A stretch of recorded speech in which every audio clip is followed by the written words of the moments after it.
Send her my heart covered as a gift, and hope that you'll take it into her side.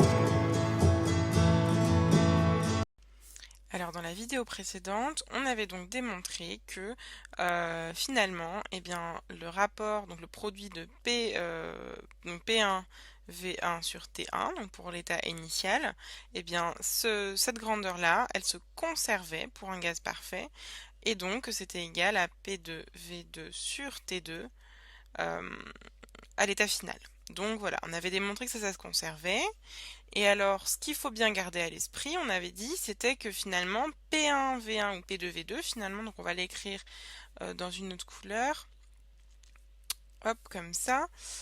Et bien finalement, c'est que cette grandeur-là, elle était proportionnelle à l'énergie cinétique totale du système, alors que la température, elle était proportionnelle à l'énergie cinétique du système, enfin par molécule, pardon, et donc à l'énergie totale du système divisée par le nombre de molécules. Et en fait, là, j'aimerais vraiment te faire réfléchir sur un point, sur la température et la façon dont on la mesure. Parce que finalement, j'avais dit dans la vidéo précédente qu'on avait un assez bon ressenti de la température. Et ça, c'est vrai. On a un assez bon ressenti de ce qui est chaud, ce qui est froid, des énergies que ça demande. On sait que pour chauffer, il va falloir apporter de l'énergie, donc on donne de l'énergie à ce qu'on chauffe, etc. Mais quand il s'agit de parler et de quantifier cette température, c'est là que ça devient plus compliqué. Alors en effet, tu vas me dire, bon, bah, c'est facile, la température, ça se mesure en degrés Celsius.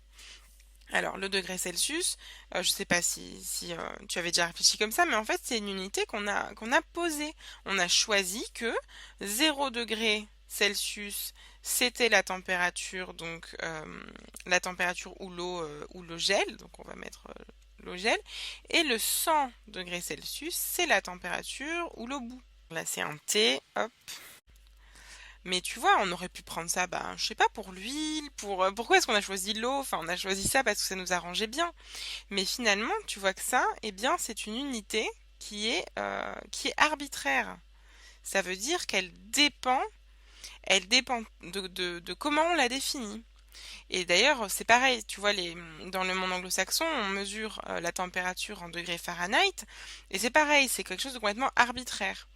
Et tu vois que par exemple, eh bien ici, si je trace un axe comme ça, ben, pour ce qui est plus froid que l'eau qui gèle, et c'est tout à fait possible, eh bien je vais avoir des températures négatives ici. Et ça, bah, ça pose aucun problème dans la vie de tous les jours. On dit, aujourd'hui il fait -2, ben voilà, il fait -2, ça pose pas de souci. Sauf que tu vois que si maintenant on réfléchit à ce que j'ai écrit ici, eh ben c'est là où ça pose un problème. Parce que par exemple, j'ai dit, donc je reprends, je dis que la température, c'est égal à une constante fois l'énergie cinétique sur le nombre de molécules. Et alors comment est-ce que tu veux que ça devienne un jour négatif? On peut pas, tu vois, une énergie, elle peut pas être négative, et donc finalement, tu vois que tout ça, ça va pas, ça marche pas, quoi. Ça veut bien dire que les unités qu'on a l'habitude d'utiliser, ce sont des unités qu'on a définies parce qu'elles étaient pratiques pour la vie de tous les jours, mais en physique, en thermodynamique particulièrement, on va pas pouvoir utiliser ces unités-là, parce qu'il va nous falloir une unité absolue. Et alors l'unité absolue, bah, elle existe, ça s'appelle le Kelvin. Donc le Kelvin, ça s'écrit comme ça se note K, et ça c'est une unité absolue. Alors, qu'est-ce que ça veut dire que c'est une unité absolue? Ça veut dire qu'on s'est posé la question par exemple, oui, donc si je reviens à là, pour bien que tu comprennes, c'est que si je me demande, donc on va reprendre du vert, je dis par exemple que j'ai quelque chose qui est à 1 degré Celsius et je le passe à 100 degrés Celsius. Est-ce que l'énergie cinétique à 100 degrés Celsius est égale à 100 fois l'énergie cinétique à 1 degré Celsius? J'ai oublié le Celsius. Eh ben non, ça c'est faux. Et c'est parce que c'est arbitraire. Et ce qu'on a voulu faire avec le Kelvin, bah, c'est exactement ça. C'est dire que si j'ai mon énergie cinétique à 100 degrés Kelvin, c'est égal à 100 fois mon énergie cinétique à 1 Kelvin. Donc voilà, d'ailleurs on note pas le degré, on dit plutôt Kelvin directement. Et donc ça va être vrai, tu vois, ça va être vrai. Donc ce qu'on a fait, c'est qu'on a défini ce qu'on appelle le zéro absolu. Donc le zéro absolu, c'est la température nulle, donc le 0 Kelvin. Et il correspond, de manière logique, d'après ce que j'ai écrit là, à en fait une énergie cinétique nulle. Donc si tu veux, on revient en fait que la température, ça traduit le mouvement d'un ensemble de particules, et lorsque la température est au zéro absolu, eh bien ça veut dire que l'énergie cinétique est nulle. Ça veut dire que aucune molécule ne bouge, rien ne bouge, mais même au-delà des molécules, c'est-à-dire qu'aucun électron ne bouge, il n'y a aucun mouvement, il n'y a aucune énergie cinétique. Alors là, tu comprends bien que ça, c'est un peu théorique parce que c'est hyper difficile à atteindre. Alors il y a dans des laboratoires des gens qui essayent comme ça d'atteindre le zéro absolu.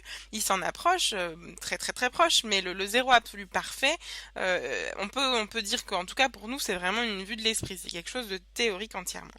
Mais donc voilà, donc cette unité, le Kelvin, elle est vraiment définie pour être une unité absolue et une unité surtout qui respecte la réalité physique de la température, c'est-à-dire qui traduit une énergie cinétique que possède donc pardon, c'était EC sur N, mais bon c'est pareil. Une énergie cinétique par molécule qui reflète ça. Donc maintenant, donc là tu vois que je t'ai juste dit le zéro absolu, ça nous suffit pas. Nous, ce qu'on va vouloir du coup, c'est de passer à nos unités de température courante, qui pour nous est le Celsius, à cette unité le Kelvin. Et donc pour ça, pour le Celsius, c'est très simple parce que c'est juste finalement une unité qui est décalée. Donc ça, on a plutôt de la chance parce que pour le Fahrenheit, il me semble que c'est plus compliqué.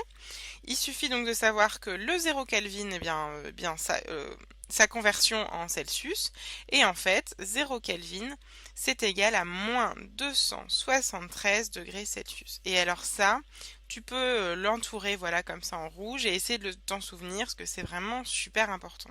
Et donc pour passer de l'un à l'autre, tu vois, on va dire que la température donc en Kelvin, c'est égal à la température en Celsius plus 273. Et donc comme ça, tu vois, on va pouvoir passer facilement de l'un à l'autre et on va pouvoir résoudre nos problèmes. Parce que ça m'amène donc à la deuxième chose hyper importante, c'est que dans cette équation-là, eh bien, il va toujours falloir mettre des degrés Kelvin.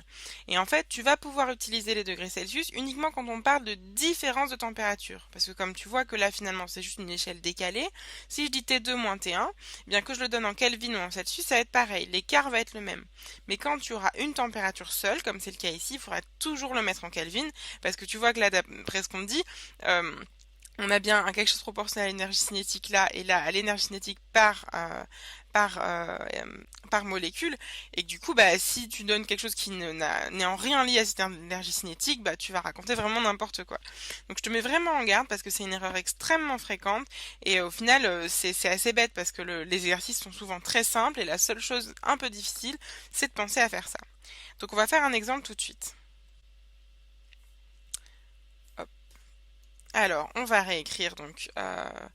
Non, on va directement donner les paramètres de l'exercice. Donc, on va dire, on prend un état initial avec donc la température initiale qui vaut 27 degrés Celsius, la pression initiale qui vaut 1000 pascal. On va prendre le volume initial qui vaut 30 mètres cubes.